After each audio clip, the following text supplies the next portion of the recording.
What is going on, y'all? This is Ending the Stigma. My name is Chris Hennessy, and I'm super excited to bring this show back. I haven't done this show in probably 6 or 8 months, maybe a little longer. It may have been closer to a year. Y'all know my other show, So I Did a Thing. I have cool conversations with cool people who are doing cool things, but this show is really the one that's near and dear to my heart. And because, I've been to prison, I've done the drug life, I've done all those things. So to have conversations with people surrounding anything that has anything to do with somebody being justice involved or in addiction, like really is just, it's close to my heart. So I'm super excited to bring it back. Thank y'all for joining me tonight. Real quick, I'm going to talk about, I've been flooding social media with it. Y'all are probably getting tired of it. Just hang on because there's more coming. I'm going to keep talking about it.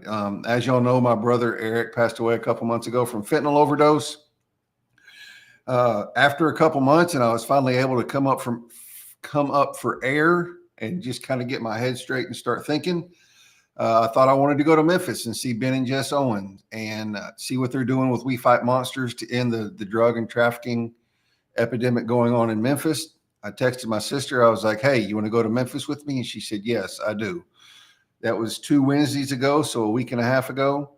From that Wednesday until the following Monday, like God just kind of did all kinds of crazy stuff, man. Like it went from going on a little missions trip to going on like an intel gathering mission. God just put it on our hearts really, really, really heavy to go up there and not just work with them and get our hands dirty and bless the people that they're working with in the streets of Memphis, but go and find out how they're doing it, how they're doing it, and just all the things involved with turning these old dope houses into hope houses and then bring it back here to Jacksonville, Texas and replicate it. So there's a lot of fundraising going on. There's a lot of stuff happening as far as like trying to get a 501c3 up and going. And we're super excited about it. And there's so like, it's really overwhelming at times because I'm like, oh my God, there's so much that needs to be done. But then I had a reminder today, God does not, and I've heard this quote 100 times, y'all. God doesn't call the equipped, but he does equip the called. Randy. She probably is prettier than me and she is not single. And she's she's younger than me too. So that means she's a lot younger than you, bro. So anyway, that's kind of what we're doing. We're super excited about it. You're going to hear me asking for donations in the coming months. If you can't donate, it's okay. If you get tired of it, you can DM me and tell me, Chris, just chill out with it. But we do covet your prayers and covet just your support. So we appreciate it in advance. Thanks, Randy. I've been buying the hell out of Ben's merch. Like it's been crazy how many shirts and hats I've bought over the past month. And my guest tonight is actually wearing one too. He's bought one. And speaking of my guest for tonight, he was on the show probably 2 years ago when I was still hosting it with Nathan. So maybe a little bit longer than that. And we had an awesome conversation. We went for a solid hour. And then after the show ended, we talked for another hour backstage. As y'all know, I did some time in the Texas Department of Criminal Justice. Darren is a retired warden. He retired, went to work for Cornbread Hustle, which is a second chance staffing agency, which blew my mind. And like I tell him this all the time, and I say it every time he shows up in the comments, like just the old school mentality of, white versus gray, there's always that line in that competition, or not competition, but that division there. To see somebody coming out of that and actually giving a damn about what people are doing. And he's real big on like generational recidivism and how to end that. So it's been really cool. So anyway, I'm going to bring out Darren Wallace. What's up, man? Hey, how's it going? Good. Thanks for coming back on. I appreciate it. Oh, no problem, man. I'm glad to be here. And I heard you mention the church. So, yeah, I'm repping the fentanyl is terrorism. Yeah. We everybody in my family has one of those. We all rock the fentanyl is terrorism mission bracelets from them. And like I appreciate you doing that and supporting them, man, because they're doing some awesome stuff up there. They really are. Oh, I'll tell you what, it's amazing. Yeah. Just Like, can you imagine? Like, and this is one of those things where I think, because I don't have any street cred here. The people I did dope with, we did it like out of town, and they're like, I don't have anybody inside of town that like I used to run around with and do dope right. with. But these Ben and Jess are going into the same streets, the same houses that they've been shot at, stabbed, bought dope out of, lived in, seen girls been run through there like crazy, as a brothel, and they're buying those houses and turning them into hope houses. Like, how crazy is that, dude? Yeah, that's awesome. That Yeah. really is. The amount of courage it takes to do that, Yeah. especially somewhere like Memphis. Yeah, You know, for real. And I think it helps that they have that credibility there. Like, they know a lot of those people. And that's kind of one of those things I was talking about earlier. Like, that's one of my biggest hangups is I don't know any of these people. I've been right? so far removed from the drug world, and like, I don't know him, but it's just something the he's gonna pave the way. I know I will. Oh, I know he will. yeah. Yeah. Josh said, "Don't bring him up." What am I? That's my sister, and Josh is my brother-in-law. So yeah, I was just thinking it's a little bit late now. it's a little bit late for that. Yeah.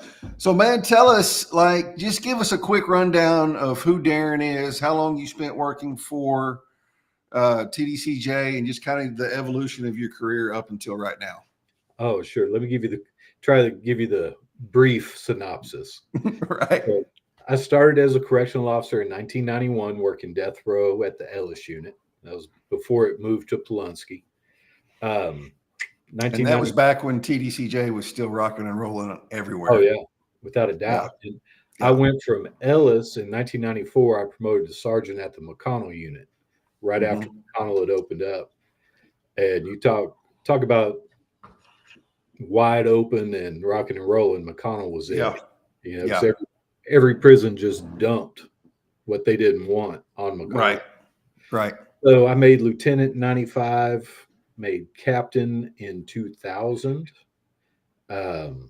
major in 2004. I was a major at the training academy in Beeville, which is one of the regional training academies. Then lateraled as a major to the Conley unit, which is another maximum security unit. Was an assistant warden at the Stiles unit. Then senior warden at Glossbrenner, which is in San Diego, Texas. If you don't know where that is, it's it's right in between Corpus Christi and Laredo. Okay, you were way down there then. Oh yeah, it's in Duval County, man. There's more pigs and cows than there are people down there. Then I went back to Beaumont at the LeBlanc unit, which is at the time was a substance abuse treatment facility. Then I went to Torres Nye out in Hondo, then to the Hughes unit in Gatesville, and then back to Stiles. And I retired as a senior warden at the Stiles unit. Cool. So I retired in 2000, right before COVID hit. I just timed that perfectly, I guess. And went to work about a year later, went to work for Cornbread Hustle here in Dallas. Of course, Cornbread Hustle is a second chance staffing agency founded and run by a wonderful friend of mine, Sherry Garcia. Yep. Did that for a while. And then my wife had some health issues. So I backed off and gave her the attention she needed. Yeah. Now, in August, I'm going to start law school at the University of North Texas at Dallas. That is awesome, man.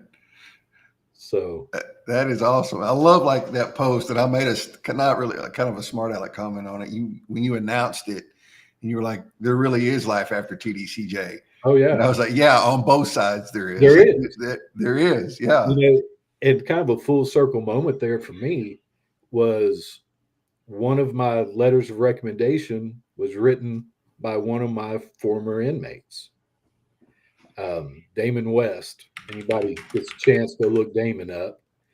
He has several books out. He's a public speaker, motivational speaker, really awesome guy. But I had forgotten he was one of your guys. Yeah. That you were over him. I had forgotten. You had told me that, but I've forgotten that till just now. And, he's a friend of mine today. Yeah. And in fact, he's the one who introduced me to Sherry and got me into Cornbread Hustle. Awesome. So anyway, full circle, Damon was able to help me get into law school. Yeah. And what's really cool about Damon, and he had life, and Right. so but he's he's a national speaker, Yeah. and so he International. has international. I did not. Okay, cool. I Yeah. didn't know that. Oh, he has spoken in front of Parliament in Britain. Really? Yep. Done some things in Mexico. So yeah, he has taken his second chance at life and run with it. Run with it. And he does, he creates opportunities for a lot of other people through his foundation. He's got some Mm-hmm. scholarships, that sort of thing. And Mm-hmm. he does a lot of things for folks that he would never advertise and no one will ever know about. Right. So, he's absolutely somebody worth looking up, somebody worth Yeah. meeting. Yeah, for real. And the fact that he's still on parole and will be on parole until the day he dies, and they let him Yeah. travel. Going out of state is not that big a deal most of the time when you're on parole. And I don't even know what his charge was, but most of the time you can swing that. But traveling internationally and doing it as much as he does, it's not just like a once a year trip to go see your dad in Indiana or whatever. It's like he's constantly traveling. Yeah, it's multiple speaking engagements a week. Yeah.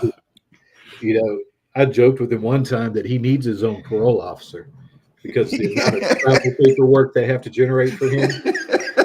Right. And they probably love him and hate him at the same time because of it.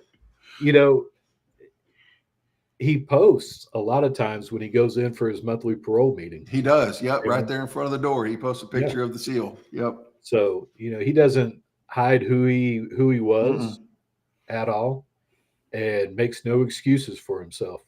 Yeah. And I think that's one of the things that really kind of set him aside from a bunch of other people. You can imagine over 28 and a half years how many thousands of different people I interacted with. Yeah. And there are probably about 10 guys that I talk to still. Some of them call me once a month just to check in with me. Yeah. But out of thousands, there's that many. And I think that's a testament to what kind of warden you were, because there's not a warden I was ever under that I would ever even give a damn about checking in on. Right. I get that. Yeah. And not that they were bad wardens. Oh, they were. I actually had some really good wardens. Well, very few people who are incarcerated get a lot of face time with a warden, other than the person who's making their coffee and that kind of thing, or severe troublemakers. Right. But especially on bigger units like some of the ones you were on, like Stiles and McConnell and Connolly and Torres, all those crazy units, you don't get any FaceTime with the warden. It's not going to happen. I made a point of trying to be available. It usually lunch was the most available I was going to be, but I walked a lot.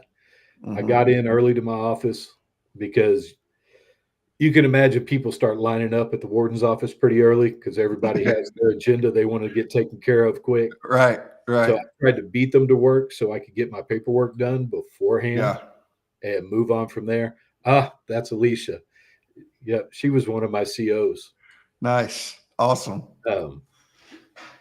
I talked to her quite a bit. Actually, she actually went through the training academy when I was a major in the training academy. Okay. Then, very cool. Yeah. And then we worked together beyond that. But,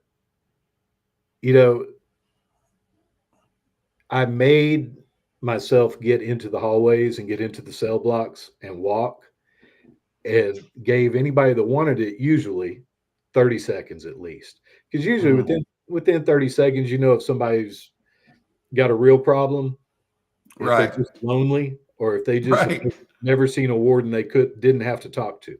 Right.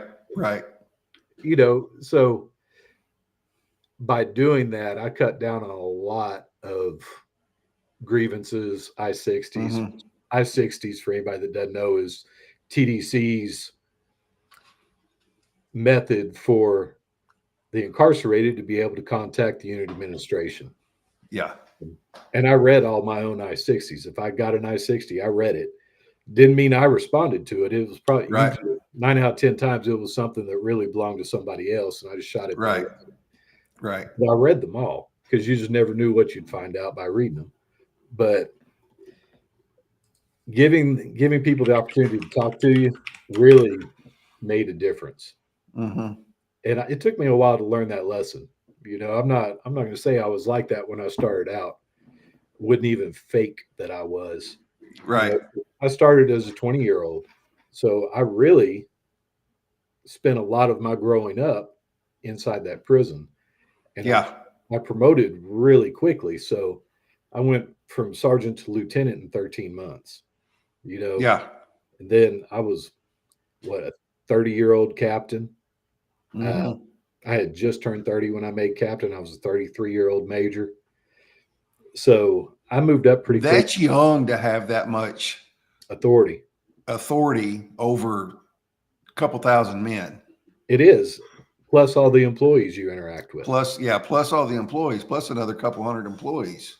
Because what a lot of people don't get is the higher up you go, the much less interaction you have with the population. Most of Mm-hmm. your issues aren't inmate, I know some people get offended by the word inmate, but Whatever. most of them aren't inmate kind of issues. Right. Most of them are employee issues because you Yeah. spend a lot of time dealing with employee stuff. Yeah. So you can imagine you have 700 employees. Mm-hmm. That soaks up a lot of time. And people don't think about this either, about the non-correctional staff Oh yeah. that it takes to run a unit too. You've got people in the farm shops and unit supply in wherever, Classification, inmate records, classification, inmate records, the mailroom. education, Yeah. Like TCI, the industry. TCI. Yes. The industry. Yep.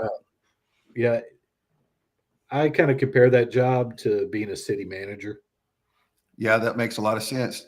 because you're trying to balance everything going on in your world and Mm-hmm. trying to do the best you can for everybody who's Mm-hmm. impacted by your decisions. Because you make Mm-hmm. decisions every day that impact literally thousands of people, and Thousands of not just people. those folks, but their families Yeah. or the families of victims or victims themselves. Your Yeah. decisions really, they're kind of far reaching. On the inmate and the staff side. Yes. So it's a big job, and a lot Yeah. of folks don't get that. Yeah. And of course, corrections will never get the same attention law enforcement gets, No.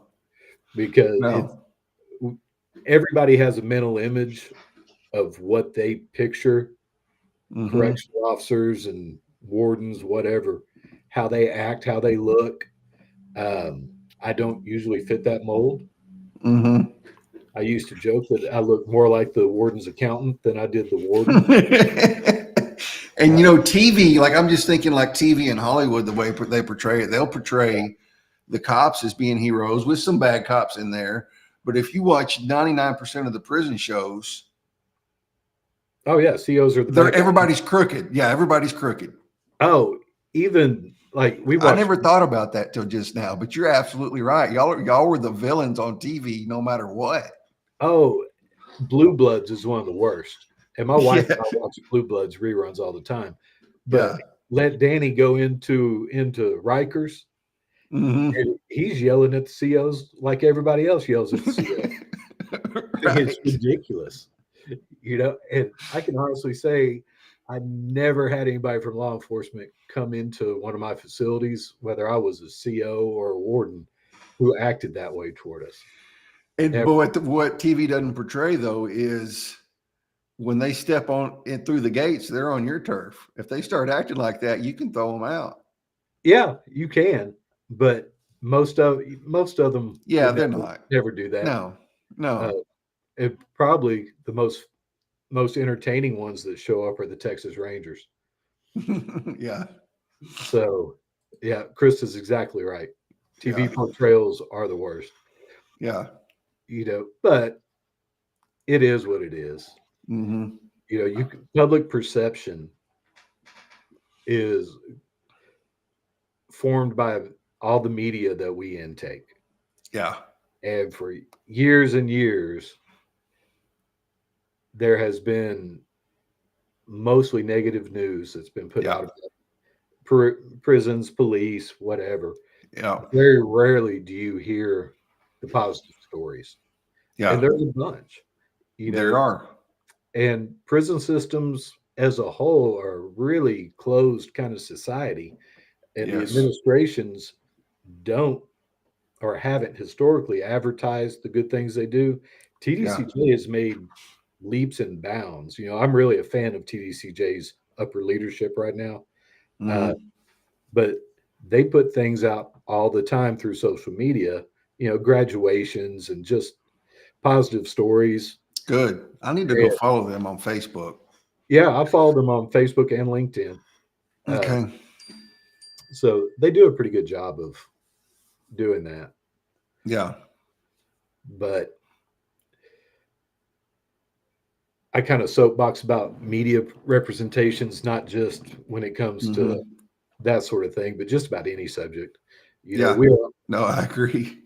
we all consume the media that most conforms to our views. Confirmation bias. Hmm. So if you are straight right wing, you're going to watch Fox. Right. If you are to the left, sort of, you're going to look at CNN. And if you're way to the left, you're going to look at MSNBC. It's NBC. Yeah. Just my opinions. Nobody get up in arms. Yeah. Don't nobody come at us in the comments, man. We're just Exactly. talking here. This is only my opinion. And I make no decisions anymore that impact anybody beyond me and the dogs, pretty much. Right. But yeah, which and even the dogs don't approve of me. I put that on social media the other day. Yeah. She is judgmental. Yes, I saw And that. that's a regular occurrence. I I've do got one of those too. nothing that pleases her. Yeah. But we consume that media, so it's kind of self-perpetuating. We believe what we believe. Nobody can Yeah. tell us different. Yeah. And unless you take an effort or make an effort to consume other sources of media, even just a little bit, you Hmm. know, just click over to the opposing viewpoint and even see how they're representing things, because the Hmm. truth is usually somewhere in the middle. Right. There is almost no unbiased reporting period anymore. No, it doesn't matter what they say, how unbiased it is. Oh And no, and you tend to want to go to the people that are biased towards the way you believe because you know exactly. that it's going to feed what you think, But the days of whatever Walter, side of the spectrum you're yeah, on. the days of Walter Cronkite are over. Where they just came on, they told you the facts of what Yeah. happened and let Yeah. you form your own opinion. And I think that died when Dan Rather started taking political positions. I really Yeah. think that's about the time that everybody said, "Oh, well, Dan's doing it. That's cool." Right. Right. And I could be wrong. So, anybody out there with a mass communications degree, if I'm wrong, I take that. Yeah. But that's my confirmation bias. Uh, but you know, being able to see that other viewpoint though Hmm. is really necessary if we are going to make any kind of strides on any meaningful legislation to change how things are going. And if we're talking about criminal justice, you really have to look closely at what politicians are pushing, Yeah. because it is easy to talk about how we're going to make meaningful criminal justice reform. And you'll have one group of politicians that say meaningful criminal justice reform is you lock everybody up and you keep them there. Yes. And the other side will say, oh, no, no, no, no. Do away with bail. Don't ever lock anybody up. There's not a lot of, Right. or let me say, moderates get lost in the noise Right. Right. Because because both the extremes on either side are so loud. exactly. And The media goes to the loudest sources because they're the easiest to either prove or disprove what you believe in. Yeah. You know, one guy can say something stupid and be wearing a red cap, and suddenly half the country is that guy. Right. Or one person can say tear down a statue, and now everybody wants to tear down statues. Right. It's the people in the middle get lost. Mm-hmm. Politicians who are really moderate in the middle that Mm-hmm. see both sides, and a couple I think are that way, like Tulsi Gabbard, Mm-hmm. um, Krista Semina in Mm-hmm. Arizona. People who have left their party but didn't join the other one. Mm-hmm. They actually went to the middle. They went to where they could make decisions going both ways. Yeah. And if you get somebody in one of the established parties who's willing to work with the other side right now, it's like everybody's ready to run them out of town on a rail. Mm-hmm.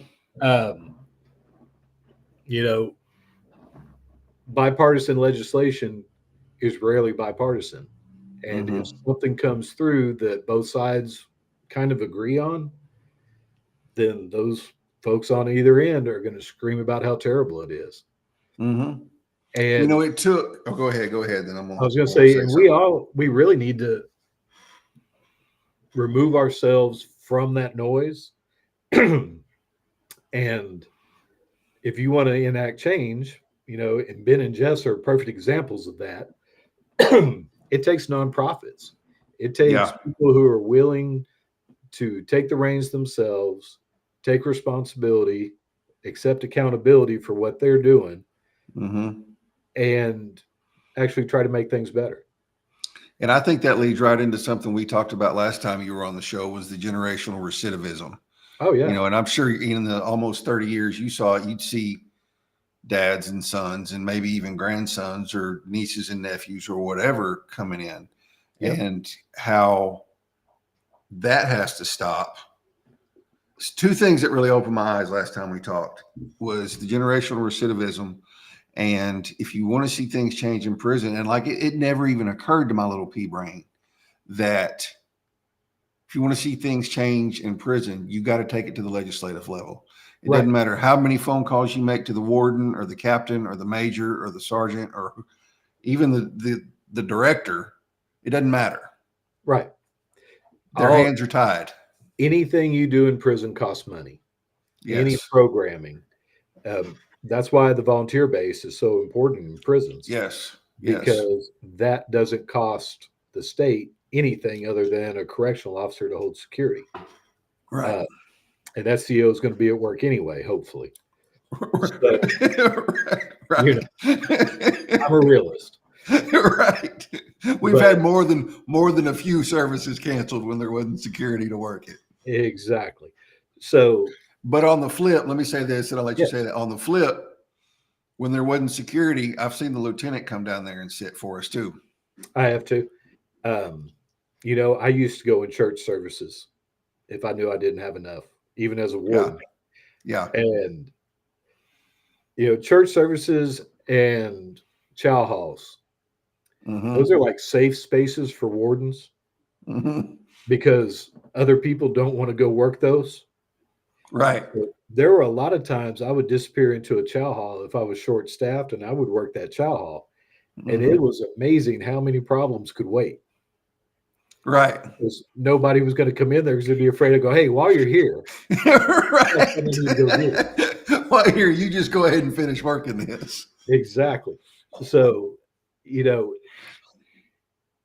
so you bring up a great point but that takes investment from those unit Yeah, administrations it does for uh, sure. because lieutenants have a lot more going on than just that service. Right. But if they get the big picture that, that service, nobody realistically thinks, let's say 50 guys go to a service. Mm-hmm. And some units that may be a big number, some units that's a tiny number that go. Right. But all 50 guys aren't in there for the same reason. Mm-mm. Mm-mm. And so you see the folks who are meeting up because that's the only chance they're ever going to see whoever it is they want to see for whatever reason they want to see him. You know, you deal with that, you work through it. If there's a problem, you investigate it, you do what you have to do. Right. It's about that one guy that's in there for the right reason. Right. Because everybody who gets out of prison, and there's about a 70% flip in prison populations and jail populations yearly, because most sentences really realistically are pretty short.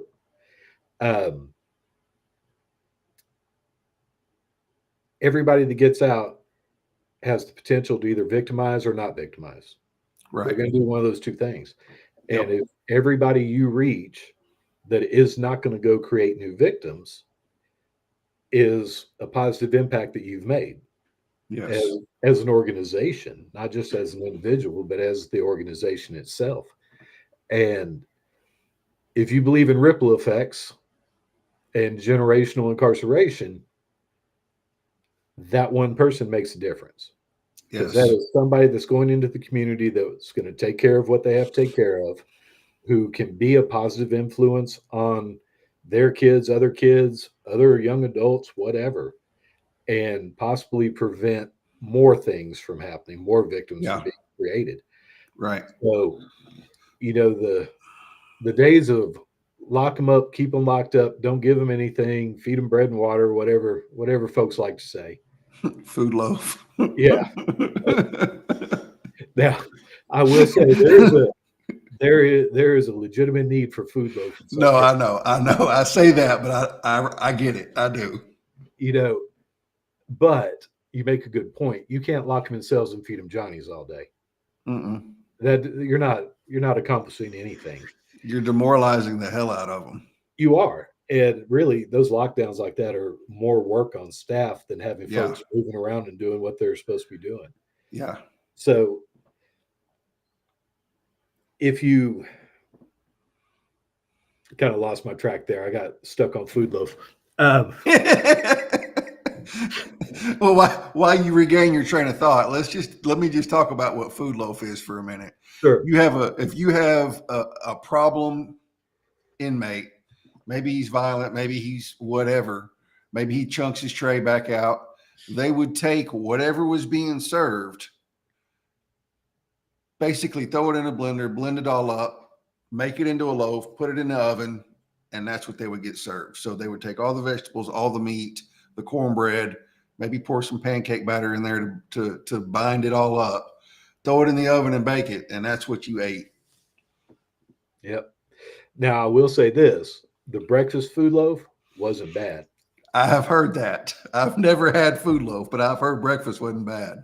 Well, because you end up with eggs and Alicia said the same thing. Yeah. You know, see, Alicia said the same thing. Breakfast food loaf. But I've tried to, she makes a good point. Yeah.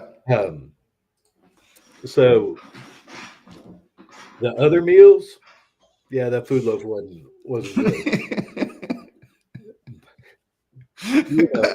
I totally derailed your whole train of thought with you did, but it kind of went sideways. Well, actually, I thought of a really good food loaf story, but I can't tell it in public. Kind of protect the innocent. Sure.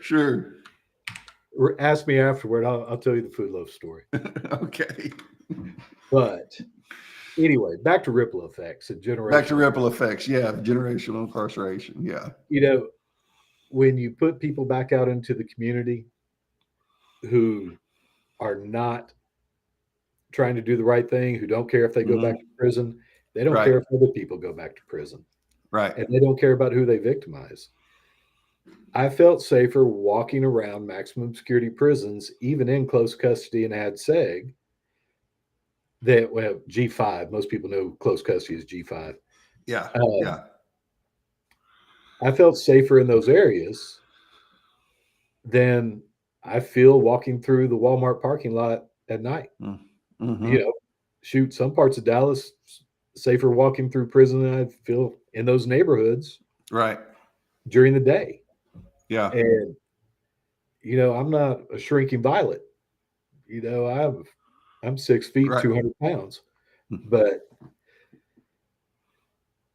in order for there to be any kind of meaningful change in communities, incarceration has to be looked at as number one, the last thing you want to do for low level offenders. Mm-hmm. I'm not talking about sex offenders. I'm not talking about folks who are out there sticking guns in people's faces. Right. You know, I saw a disparity in sentencing, which is one of the reasons I want to go into criminal law. You know, I saw guys come in with more time for weed than for shooting people sometimes. Yeah. I've seen the same thing. And I can honestly say I have never been afraid of a guy that I came across that had been smoking weed. Yeah, I know, right? They're usually the most compliant, laughing, friendly. And I'm not advocating use of weed by any means, No, but I get it, man. but most folks who are smoking weed are not trying to fight the police. Right. Right. Unless they've got a load of weed with them. Right. Whereas people who are drunk, people who are using meth, cocaine, whatever, Yeah. Yeah. the likelihood of having a fight are much bigger. Right. Right. But when you're locking people away for something, and I don't want to minimize the impact that marijuana has on No, I communities, understand though. but when you give somebody that had, let's It doesn't say, take more than 4 ounces as a yeah, felony, which is not very much, y'all. That doesn't even fill it's up a really quart not. baggie. So let's say somebody with felony weed possession, second time they've been caught with it, what? They're looking at 10 years, Yeah. most likely. And you'll have people with aggravated assault with a deadly weapon with 5 years. Mm-hmm. Really? We Mm-hmm. got one from Corpus one time on a manslaughter charge for 5 years. Yeah. And I was just shocked. And that disparity in sentencing isn't doing us any kind of favors either. If you No. want to create a deterrent, that deterrent should be graduated. And the worse the crime, the worse the time. And that's not necessarily how that works. And Mm-mm. some of that has to do with your ability to afford legal representation, Yeah. quality legal representation. Um, has to do a lot of times because we have elected judges and elected DAs. A lot of times it may be an election year. So Mm-hmm. got to be a little bit harder on folks this year because the election's coming up. And let's Right. face it, people who are going to the polls they fall one to either side. Right. So depending on where they are will depend on what kind of decisions being made. Yep. Who's turning out to vote the most. Right. Exactly. And I don't know that appointing judges for life is any better, because you get a Yeah, I bad don't judge, you're either. stuck with them for life. Yeah. But I don't know if reelecting them every couple of years or 4 years is really the answer either. So I I think, let me go down this rabbit hole. If we're really going to make a difference generationally, number one, you need to look at who you're electing because Mm-hmm. any generational kind of change is going to take 20 years or more. Yeah.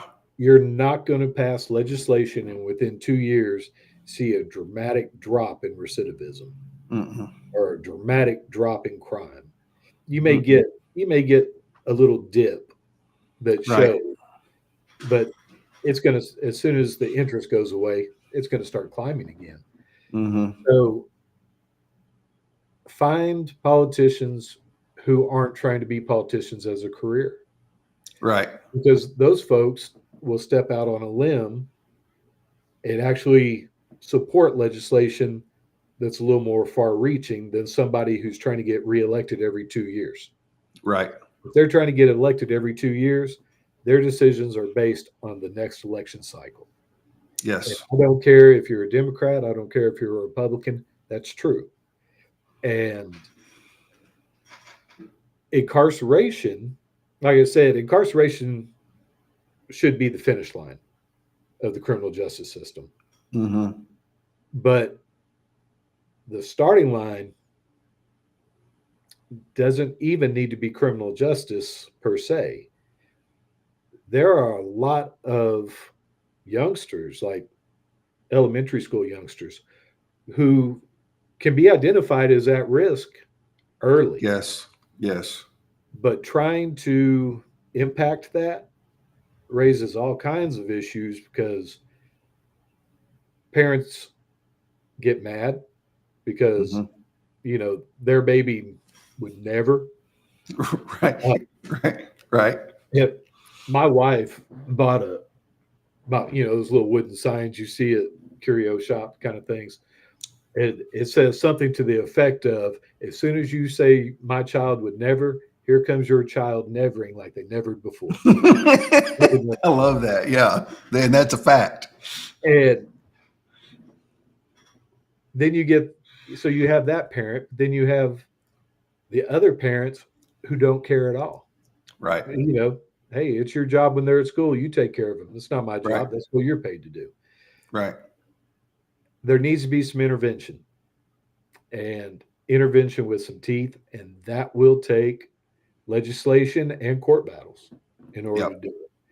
For sure. So if people really want there to be a change, don't tell kids what to think, just tell them what's right and wrong. And if they are on the side of wrong, we need to have some tools to help them get to the correct side. Mm-hmm. And not just in school districts that have a bunch of money. Right. That's because school districts with a bunch of money have a bunch of problems that other school districts don't. The problem is just swap. Yeah. I'm not a book banner. There are some books that have no business being in middle schools, but we take PC to such a level that some places are trying to ban books like To Kill a Mockingbird. Yeah. And based on the fact that it, uses one word. Mm-hmm. And they miss the entire point of what the book is saying. Right. That book was so far ahead of its time, really. And we don't want folks reading that because it has offensive words in it. Mm-hmm. But fear of a word, as far as using it for a teaching moment,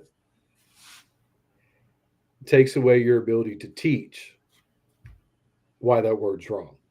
Right.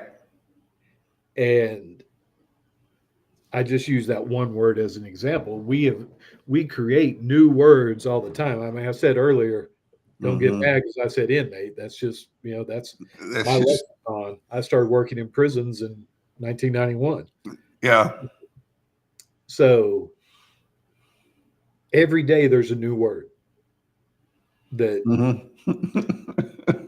has been acceptable forever and ever.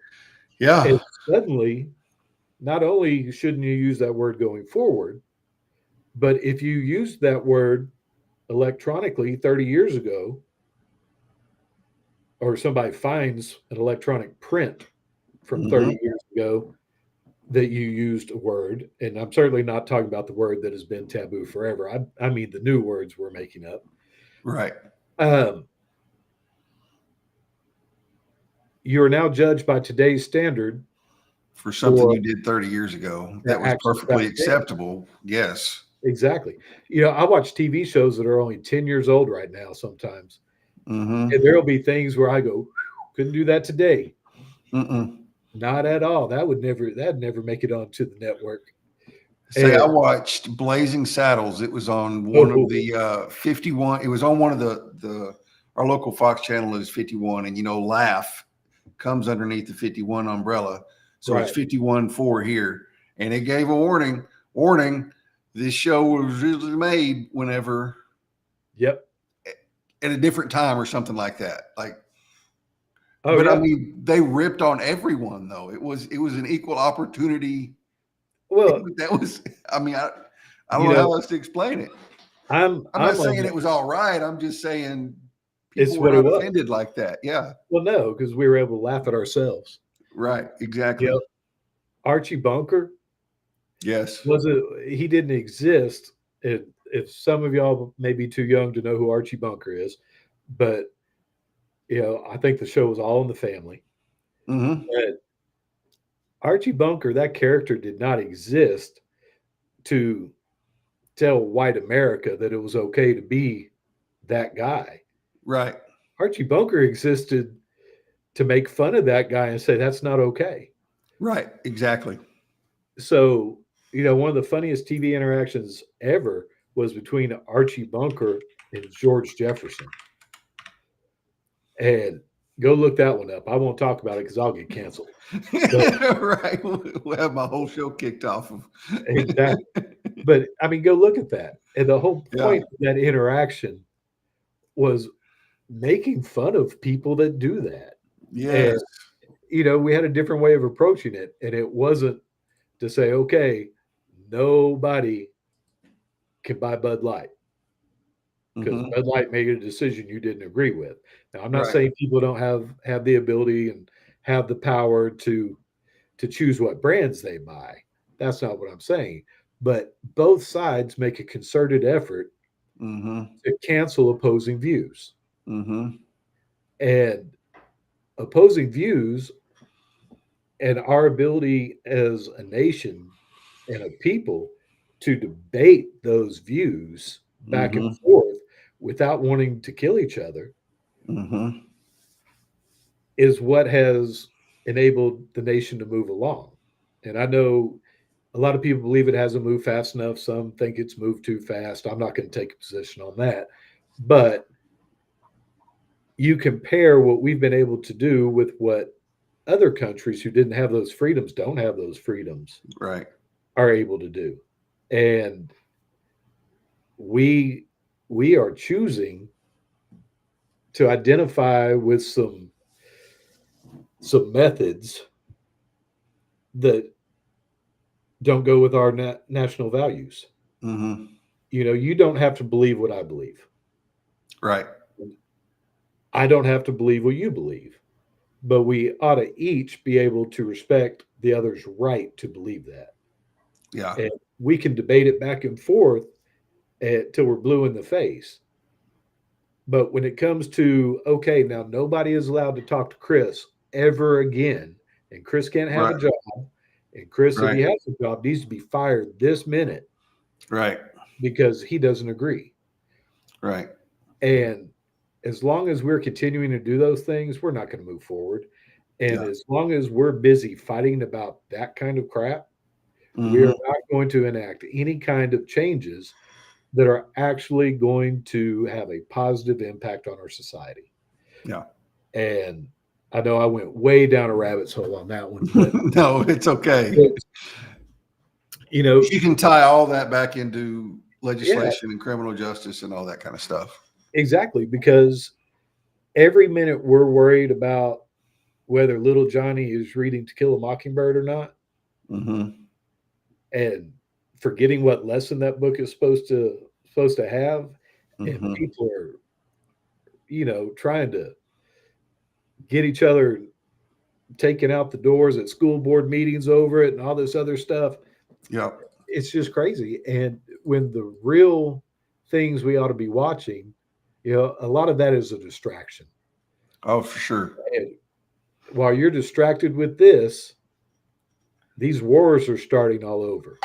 And we can't even help allies because we're worried that one small group on this side or one small group on this side is going to be mad about it. Yeah. So for sure. What I'm getting at is we kind of need to get over ourselves. Mm-hmm. We absolutely have got to quit believing that our point of view is the only point of view. Mm-hmm. Compromise is really finding a solution to two disagreeing sides, a solution that works, because the truth is usually in the middle, and compromise done correctly takes us to the middle. Yeah. It We shouldn't be able to tell a huge difference. I'm not going to say that, but um, we shouldn't be so worried proving that we're right Yeah. and never listening to the other side. And Yeah. kind of, I guess my bringing it home kind of point is in my career as I progressed and I matured and paid attention and saw the same faces coming, and then the sons Yeah. of the old faces that are still there. Mm-hmm. As long as that is acceptable to us, that we're going to put the same families in prison over and over and over without intervening to try to stop that, Yes. we will never do better. Come on. And in order to do that, it's going to take buy-in, not just from politicians, not just from nonprofits, but it's going to take buy-ins from corporations. Yeah. You know, there needs to be meaningful job opportunities Come on. in those communities. You Yes. know, build build a factory there. You know, and a factory that's not just a warehouse. Right. Because Right. warehouses are what they are, and they provide a lot of jobs for a lot of people, but they don't pay what a factory pays. Right. So corporate America needs to give up some of their profits Mm-hmm. in order to establish in some areas that are going to take Come them on. more work to train the workforce, keep the workforce. But I think the benefits would for the company itself even would so far outweigh that upfront cost Yeah. and the upfront headache of doing it. Yeah. So, I take it for agree. what it's worth. I'm just one person with one opinion, but No, uh, I agree 100%. Like, and I say this all the time. I'm so thankful that there are places like Subway that will hire somebody straight out of prison. yes. But it's hard for a man or even a woman to support his family on a capped salary at 14, 15 bucks an hour Oh, yeah. And that's on a good day on a because good day. let's not forget that not that many places are willing to hire felons. Right. So the ones that are can get away with paying less Right. No, for sure. I agree. because the I'm on options are that fewer. train 100%. They don't have any competition. Right. So if you want to feel secure, go into the grocery store, provide opportunity, Mm-hmm. and realize that that investment is going to take 20 years. Yeah. It's not going to happen. Not going to happen before the 2026 election. No. You But know. think about it, man. Think about if you have a company that's doing that, think about the impact it's going to have on the community it's in 20 years. Yes. More than anything that they'd ever be worried about their TSG score or whatever it's called would have Right. an impact on. You know what I mean? Like it would just be absolutely off the charts, the impact it would have on that community. Yep. You know, we have started doing a better job with veterans now Mm-hmm. in providing opportunities, that kind of thing. Yep. And that's still not where it needs to be. No, not at I don't all. want anybody to think I'm trying to take away from No, no, what's due for veterans, but that same kind of roadmap can work. for sure. It's just going to take effort, and it's going to take more than just a few vocal people. Because you get on LinkedIn and there's not a whole lot of folks out there advocating for this kind of thing. Mm-mm. Um, but they're there. Mm. They are there. And I'm friends with a lot of them on LinkedIn. connected with them and have made friendships with a bunch of people through LinkedIn, Yeah. For that. And I think people would be surprised that criminal justice administrators in the US, most of them think like I think in a lot of ways. I don't know that they would go the same route I have gone. Right. Because you can imagine there are some funny looks when I see people I used to work with sometimes. I bet. Not that I really care. Right. But those funny looks are a lot fewer than the folks that are like, hey, that's cool. Tell me more about that. Yeah. Yeah, for sure. So anyway. Cool, man. Darren, we're bumping at time now. Yeah, we are. I just looked up there and saw that. And I just kind of rambled. I hope I didn't lose anybody in my rambling. No, I love it. And that's what brings such a unique insight too, because you've been on the correction side, you've been helping people coming out, and now you're continuing your career to be a criminal defense attorney. So you have some really unique insights. And that's why I love having you on the show. Just because it's a totally different perspective than what most people have, because not everybody's been working for the prison system for almost 30 years, right? Starting at the bottom and working your way up. So I appreciate you coming on and just, I love the rambling. I just like hearing all the different kind of stuff, all the different insights. So thank you so much. I appreciate it. You're welcome. Next week, I think, I haven't got him nailed down yet, but I think Chris Smith is going to come on. I know a lot of y'all know Chris. He's got he did his first line of cocaine when he was 8 or 9, I think, and just it snowballed from there. And now he's doing some amazing things with addicts all over the place, really, but specifically in Tennessee. So I think he's going to be back on next week. I need to nail him down, but I think that's it, y'all. Thank y'all for hanging out. I appreciate it. Darren, thanks again, and we will see y'all next time. All right. Thank you.